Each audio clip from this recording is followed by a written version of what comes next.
hours. 15 minutes. Or minutes. You guys know each other, right?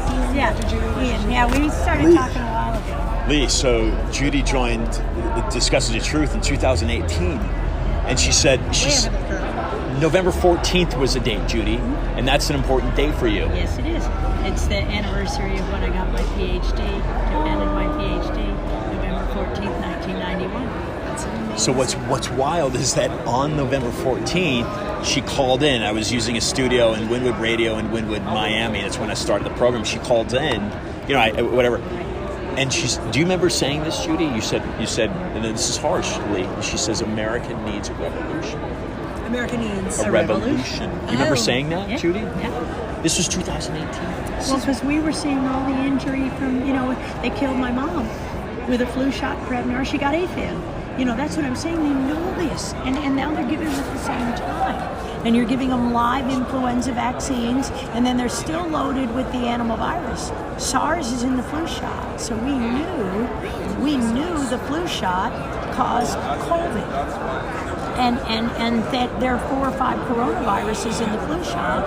And so we had watched the Ebola gain-of-function experiment where Tony Fauci killed 21,000 Liberians by way of Christian missionaries in 2014 to cover up William Thompson's confession of CDC fraud in the MMR autism studies that started in 2001. So we've seen this, and we needed a revolution because, Tony Fauci stood next to Obama, and and everybody remembers the plane with the injured doctor, Dr. Kent Brantley, who got Ebola and almost died. How did the doctor, John is his name, heading the program, save him? Oh, with hydroxychloroquine, prayer, saline, a dark light, protect him from malaria, from another co-infection. That's how we saved him. And they took him to the CDC and called it, a monoclonal antibody from San Diego, Regeneron. Sound like they recycled it in 2020? And yeah, you think? And it never was what healed him. And then Senator Posey of Florida, I believe he was a senator, had thousands of pages of documents and was going to prosecute for the MMR crimes for William Thompson. What for year, the government Judy? cover-up. 2014. And they cut, it had been covered up. Brian Hooker dogged him with Freedom of Information Act, Dr. Brian Hooker. And so they lied to these, and he kept since 2001. And they vilified Andy Wakefield, and what he showed was the same kind of injury we're seeing now. And now they're just calling it all COVID, and they're killing the ones they injured, cremating them, calling it COVID, and blaming. I honestly think that they targeted my Christian husband for his exemption form that said, I'll trust my God-given immunity, and I have a booster with an oral vaccine called hydroxychloroquine. I'll prove immunity to you with my God-given immunity. And I believe they took him in that hospital and killed him. What year was that, Judy? It was a month ago. 3 weeks ago, my husband died. And they killed him. This is a genocide. It's a genocide. Ladies, and it's a religious. We had the piece of paper said no problem, and I was just stunned because he had COPD, and all he needed to do was be treated for the winds, for the Santa Ana's, the dust. He just couldn't handle it, just like he'd always have a problem with the Thomas fires and everything. And we had a doctor who's on our side. He's undercover. He's in the ER. He's good. And he said, it's okay, Judy, I'll call ahead. No, there's nobody there. It'll be no problem. Undercover? Yeah, he's the only unvaccinated, and he fights them, and he stays in it, and he doesn't use his name because he can protect people. He won't give them the shot. He can see the injury. They won't.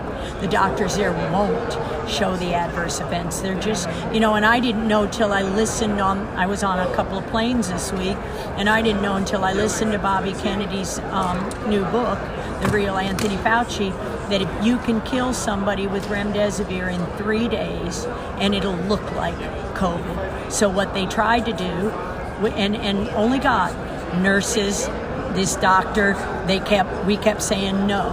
We kept pulling the order out of the, and they were trying to give him remdesivir. They took him on Saturday, And by Monday, they were saying he's failing.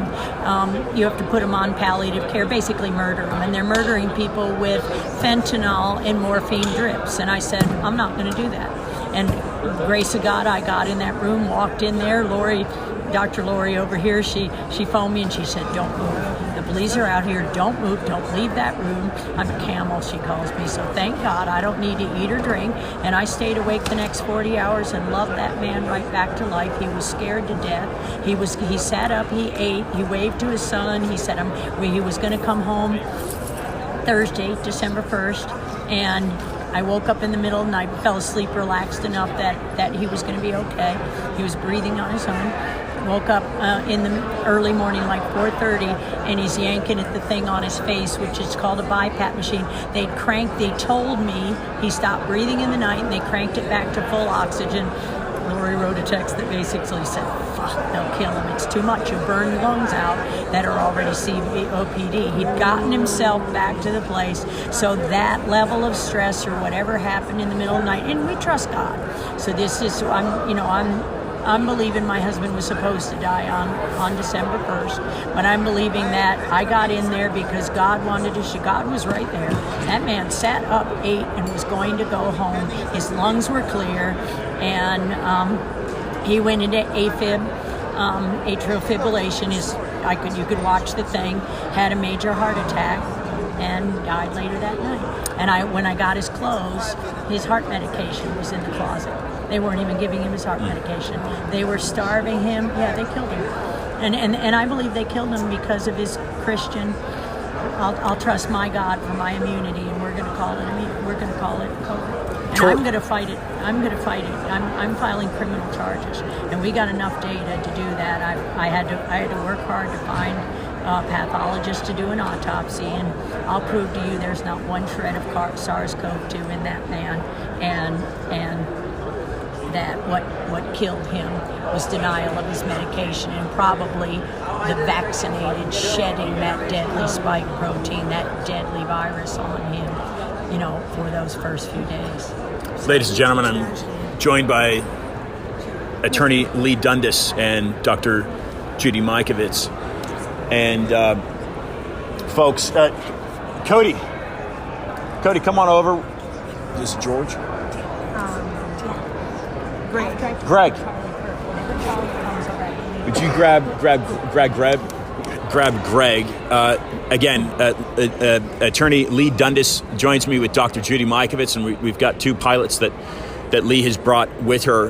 What we just heard there, verbatim, was Judy's experience with her husband, who just passed away a few days ago, was murdered. December 1st was murdered.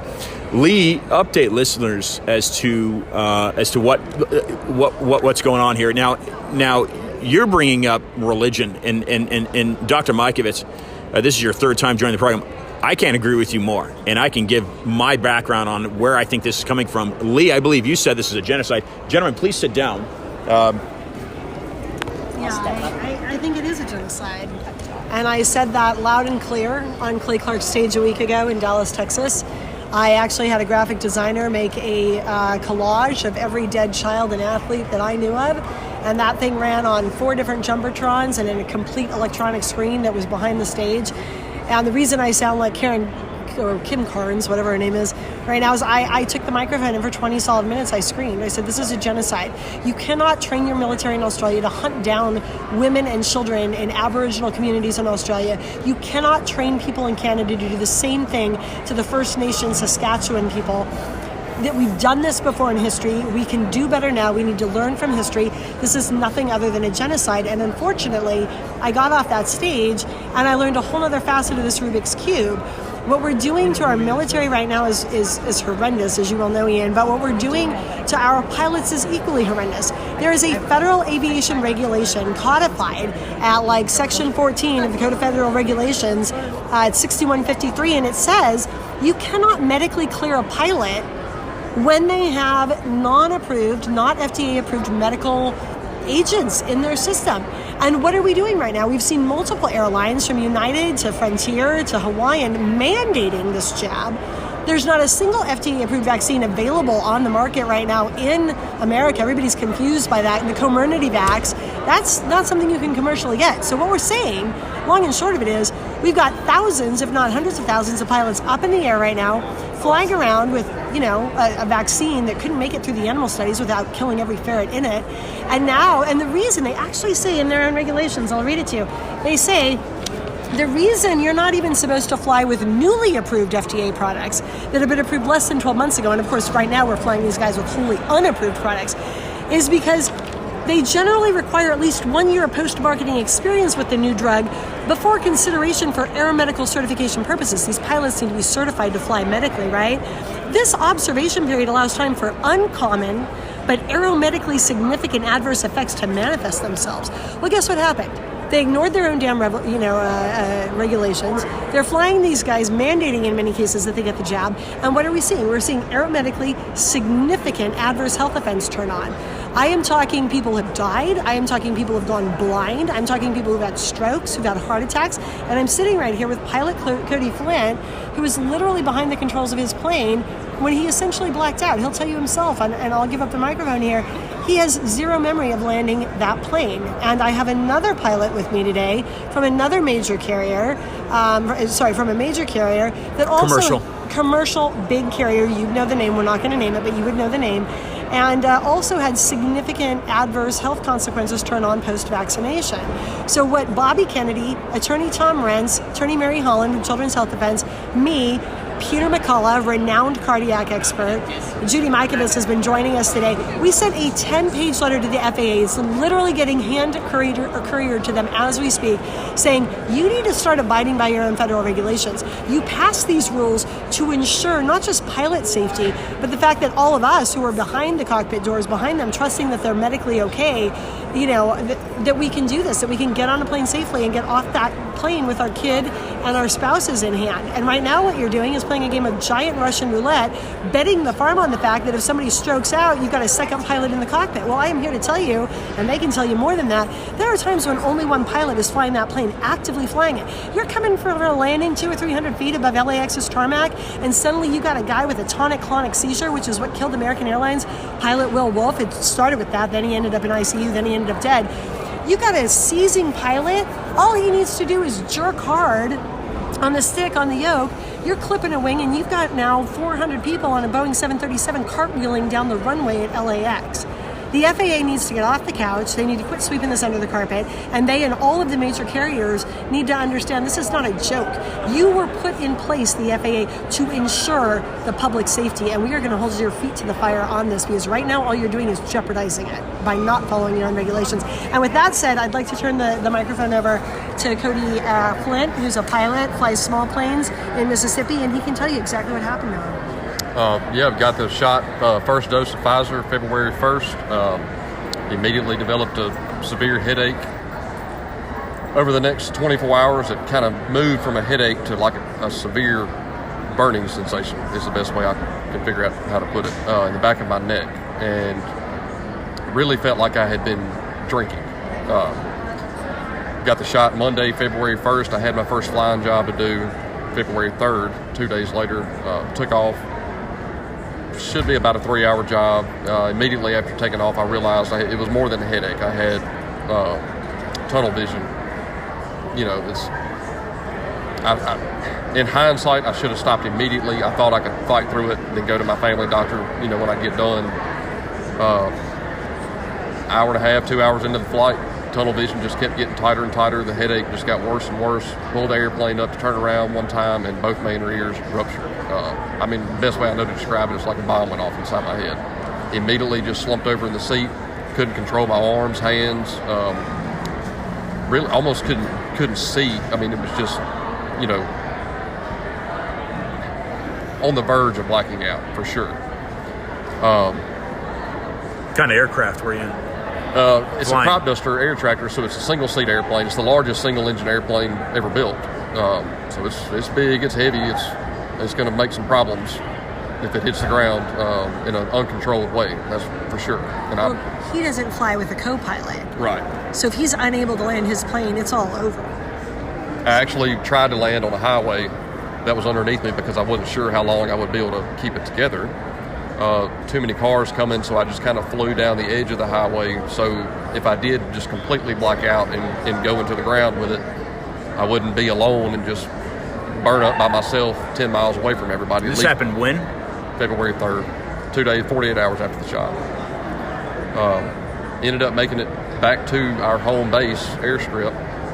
Don't really remember landing the airplane. My co-workers pulled me out and just said that I was just shaking and just had a blank look on my face. So you were tracked on a radar and they saw your plane was in trouble? The last thing I remember is seeing, we have a little short radio tower at our airstrip, and I remember seeing that tower and just thinking if I can just make it another minute, 2 minutes, I can do this. And that's kind of the end of it that I remember. So when I landed and spun the airplane around to get another load, the guys working just saw me just sitting there I don't know if I was having a seizure or a panic attack or what. I don't remember that time. I don't remember being there. And you don't remember landing the plane? Right. Who's this gentleman here? Go ahead. Yeah, my name's Greg Pederson. I'm a captain for a major U.S. airline. I got the first Pfizer jab on, I believe, August 26th of this year. 15 hours later, I was back to where I got the jab in the ER, quickly diagnosed with atrial fibrillation.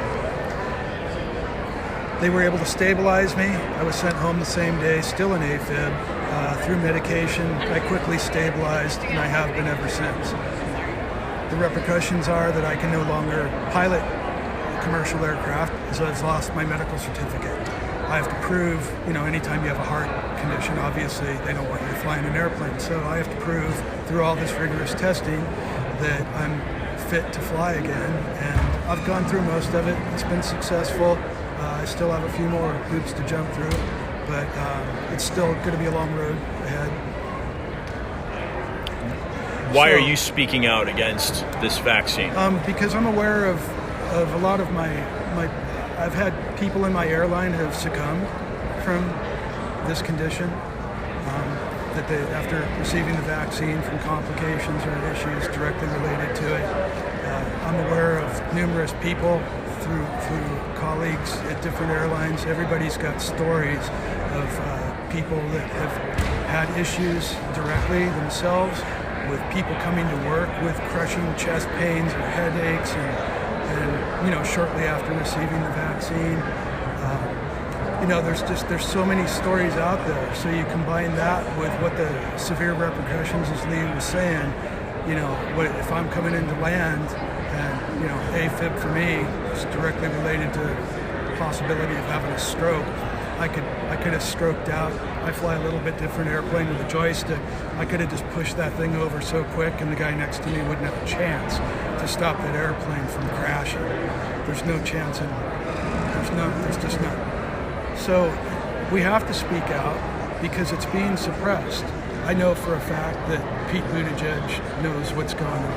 I know for a fact that the administration, the CDC, everybody is fully aware of these problems that are occurring in the air. The unions, the airline unions are suppressing the information. The airlines themselves are suppressing the information. This is bad business. If you want to tell people that people are getting sick and becoming incapacitated, this is flight attendants too. So the people that are critical to safety, that are riding along in that tube with you, are not able to perform their duties, their safety duties, or their flying duties. So they're hiding all this on purpose because it's bad for business. It's bad for the narrative, for getting jabs and telling everybody it's safe. So that's why I'm speaking out, because whatever happens to me down the road, I have to tell my story. Everybody has to tell it. Well, weren't you saying on the way in that you were flying Hawaiian and 3 of their pilots were saying or something that they'd had issues? The airline I flew out yesterday, the captain told me that he had 3 friends that got the vaccine recently, and they had issues with it, and they lost their medical certificates, and they haven't been able to get them back. We've all got multiple stories of our friends throughout the industry, around the country. People know other people in other parts of the world. Everybody's experiencing the same thing. I just spoke to a best mate yesterday, and he just got the booster from the J&J vaccine last week. He's been extremely ill. He had similar symptoms to Cody, and he can't go back and fly right now. It's just, it's every day. And so we have to, everybody's trying to say it's not happening, but it is. And the reason that people aren't speaking out more is because they're fearful for their careers, for losing their medical certificates, for retribution from their airlines, from potential from who knows where. They're coming at us from everywhere. Well, you know, the irony is, you were saying just now, Pilot Pederson, that it's bad for business to let this little cat out of the bag. As I was saying during our live press conference, I said, you know, I don't really know what happened on this story, but I intend to find out. My gut is telling me they got pressure from above, probably the administration, and the airline companies caved. And they said, we're going to get our pilots vaccinated, we're going to hope it's going to be okay. And now it's not okay, and they're betting on the fact, well, you got 2 or 3 pilots in the cockpit, maybe, you know, that'll save us. Well, it doesn't save you, like I said, when you're coming in for a landing and you got one guy actively in front of those controls. But this is not the way that we're supposed to do business in this country or in this industry. The Federal Aviation Agency was set up to ensure safety in the air. And as bad as it is for business to let this cat out of the bag now, I'll tell you what's going to be worse for business, as somebody who represented Fortune 500 companies for a decade, is when they don't let that cat out of the bag and the absolute catastrophic worst happens. You have a guy who has a seizure, has a stroke at the controls, and runs a 747 or whatever into the tarmac and kills everybody on board. At that point, the carrier, his insurance, their insurance carriers, companies, and the FAA, if they knew about this and did nothing, probably going to be looking down the, you know, a double barrel of a nice little lawsuit.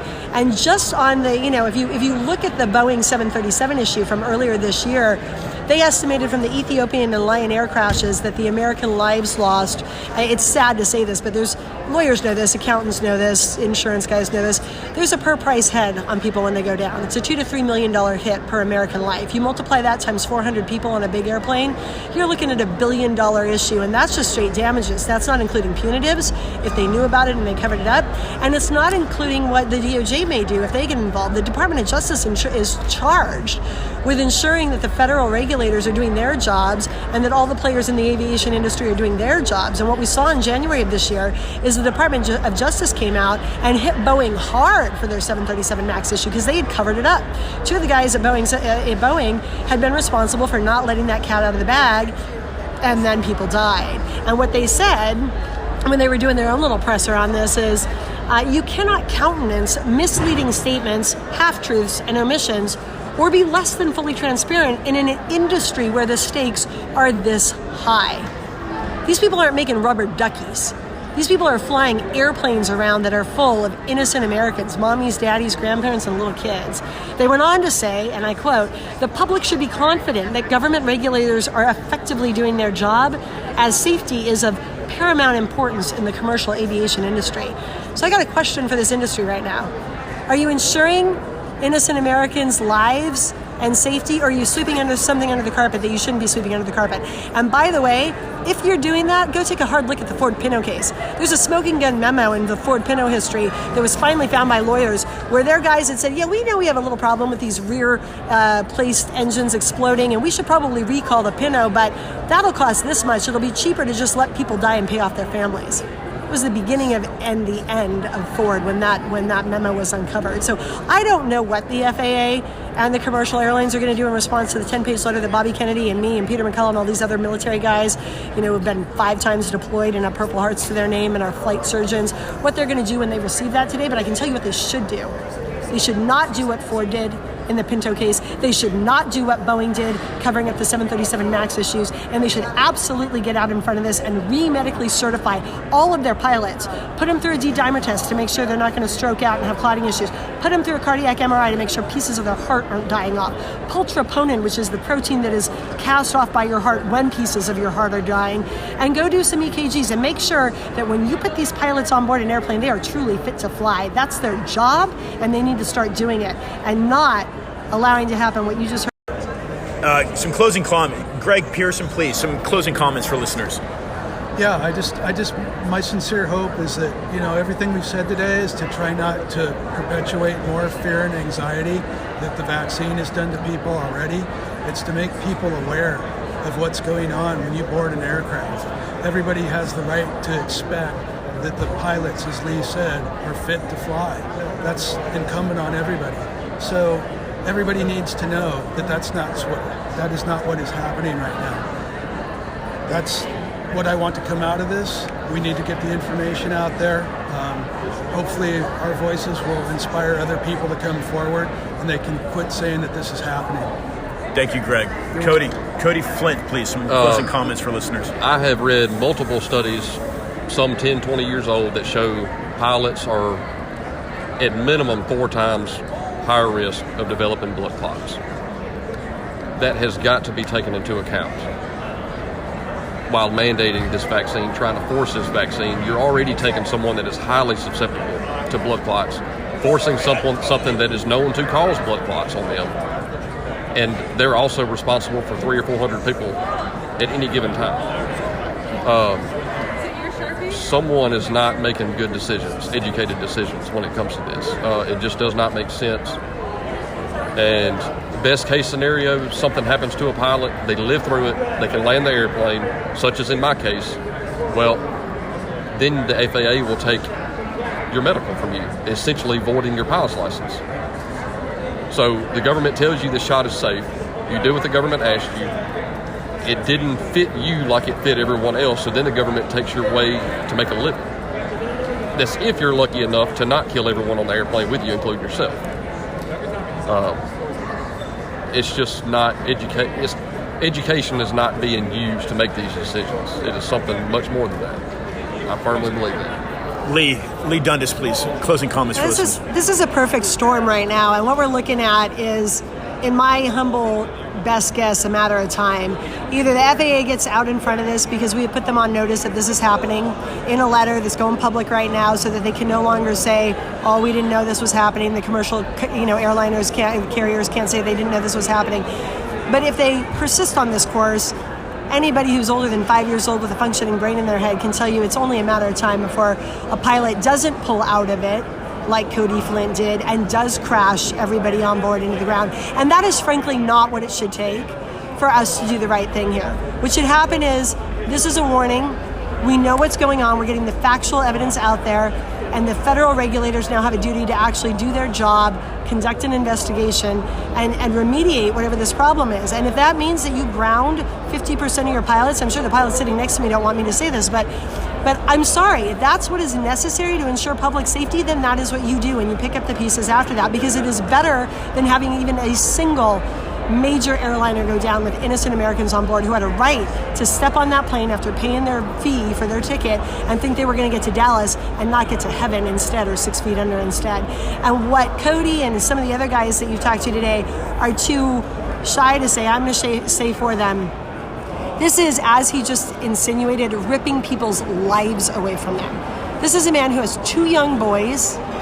He can no longer provide for them because everything he trained to do, everything that is his profession, everything that is all he knew has been taken from him because the government said, go get a damned experimental jab that killed every rat and ferret in the trials such that they could never get it through the clinical trials, and has now had basically a bomb go off in his brain, and his life is never going to be the same. If your listeners want to know what's going on, they can text the word freedom to 53445. I'm going to give that number out again.